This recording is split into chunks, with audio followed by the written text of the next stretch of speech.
Well, hello everyone. Welcome to my 2024 journal setup. I'm really excited to have pretty much finished my setup. There's a couple pages I haven't set up yet and I will go through them, but really excited to dive into a brand new year.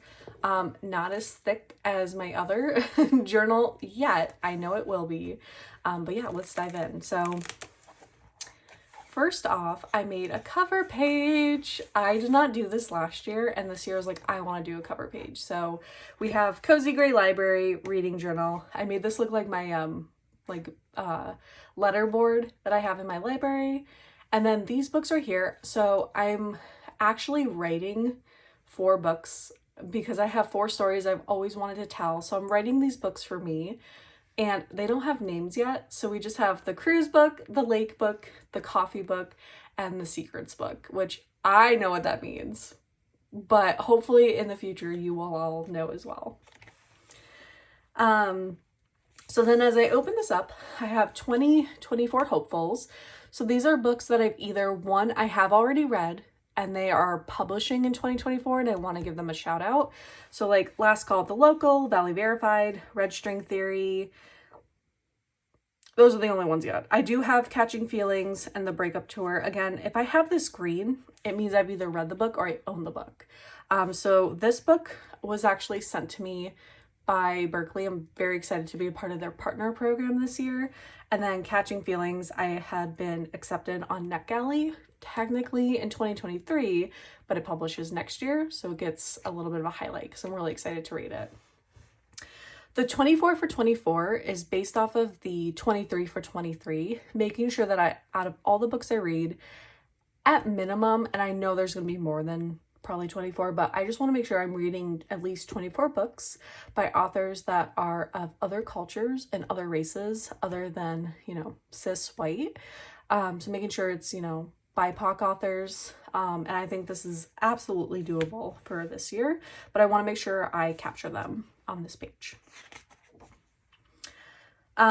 So now what I have is I have my memories and milestones I had Bookstagram and Book Talk.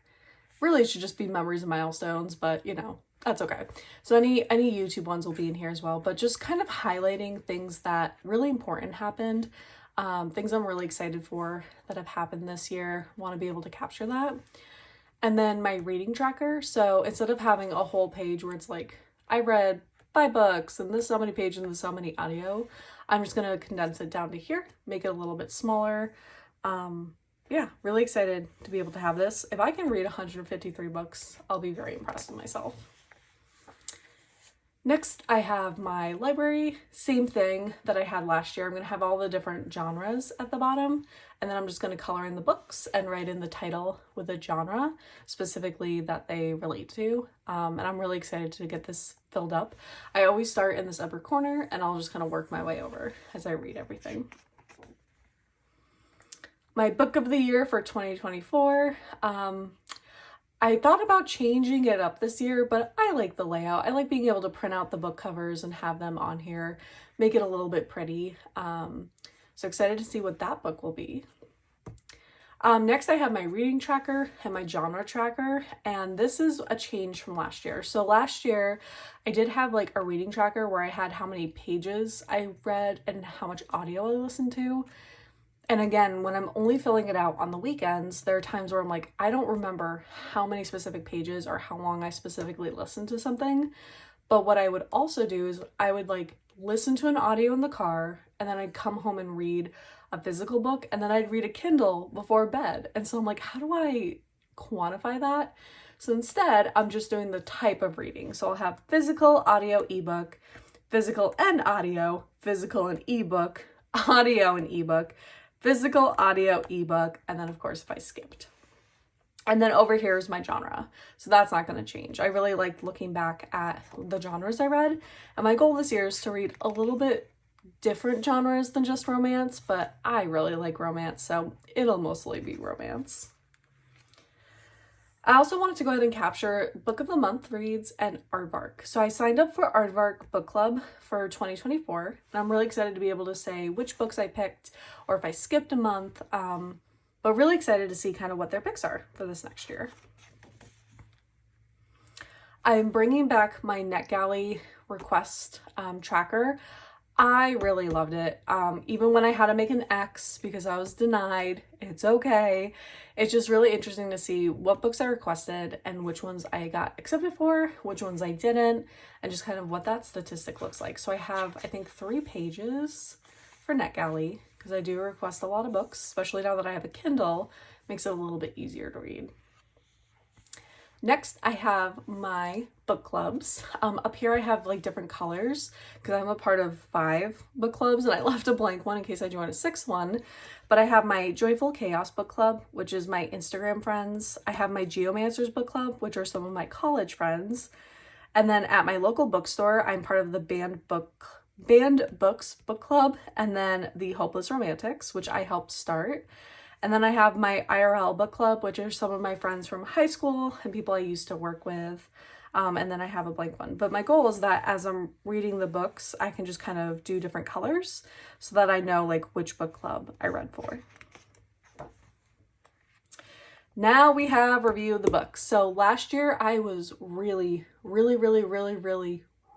bad at reviewing the books online, like reviewing them on Goodreads, on Storygraph, Amazon. The only one I like consistently did was NetGalley because I wanted to get my ratio up, but I missed out on reviewing a lot of books. So my goal this year is I'm going to write down the book and the title, what I reviewed it, and then when I review it on Goodreads, Storygraph, Amazon, or NetGalley, if it's applicable, I'll mark it off. So I'll write down all the books I read and then I'll make sure that I get to review them all. So I have 2 pages for this. And then I do have a followers. I like to track it. I'm really just grateful for everyone. I know I said this in my last video, but every single person who follows me or sends a message or leaves a comment, like I'm so grateful for. And I try really hard to answer all the comments. Even on Instagram, I will spend a couple of, minutes to hours each night going through comments to make sure that I've answered everyone. So doing my absolute best to be able to do that still. And then I do have another blank page. I think I'm going to leave this to see because I'm curious to see how the followers grow, but I made the boxes much smaller than last year. So I'm going to leave it blank just in case. If anything, I might just do like a wrap up here, do stuff with Book Talk or BookTube. I'm just not sure. So I'm leaving it blank because it is a space of possibilities. And then I created like a bulletin board.